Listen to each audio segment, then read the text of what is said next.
Bdew ix-xogħlijiet taħt il-baħar tat-tieni interconnector, hekk kif il-kumpanija Norveġiża Nexans bdiet twettaq ix-xogħlijiet tal-Horizontal Directional Drilling f'pajjiżna. Din il-fażi importanti se toħloq il-konnessjoni taħt l-art fil-forma ta' mina biex taqqat il-parti fuq l-art ma' dik ta' taħt il-baħar tal-proġett. Il-Horizontal Directional Drilling hija teknoloġija speċjalizzata li tippermetti li jsir tħaffir ikkontrollat taħt l-art, f'dak il-każ minn tarf fuq l-art sa tarf ieħor taħt il-baħar. Dan il-metodu jelimina l-ħtieġa ta' skavaru trinek fiż-żona tax-xatt tal-kosta u jiżgura li l-kejbel jgħaddi b'mod siguru protett bejn l-art u l-baħar. Aktar tard din is-sena, l-istess proċess se jitwettaq ukoll fi Sqallija. La darba jitlestew ix-xogħlijiet tal-HDD kemm f'Malta kif ukoll fi Sqallija, ikun jista' jibda tqejjid tal-kejbel taħt il-baħar li huwa ppjanat li jibda minn Malta fid-direzzjoni lejn l-Italja. Fiż-żewġ titruf il-kejbel ta' taħt il-baħar imbagħad jingħaqad mal-kejbel fuq l-art permezz ta' transition joint li jitwettaq mit-tekniċi speċjalizzati. Il-Ministru għall-Enerġija Mirjam Dalli sostniet li dan il-proġett jinvolvi l-manifattura ta' kejbel speċjalizzat u firxa wiesa ta' xogħlijiet u attivitajiet komplessi.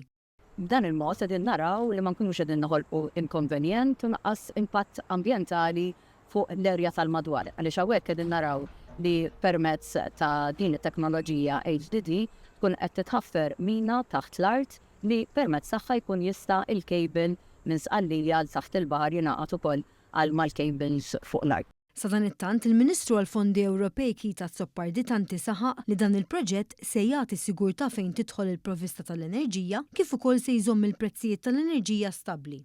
Se jagħti sigurtà fejn tidħol il-provvista tal-enerġija nafu anke minħabba iż-żieda fejn tidħol id-domanda tal-konsum tal-elettriku fuq kollox imma se jagħti wkoll se jżomm il-prezzijiet tal-enerġija stabbli għalhekk il-kontijiet fejn jibqgħu aktar affordabbli għall-familji kif ukoll negozju.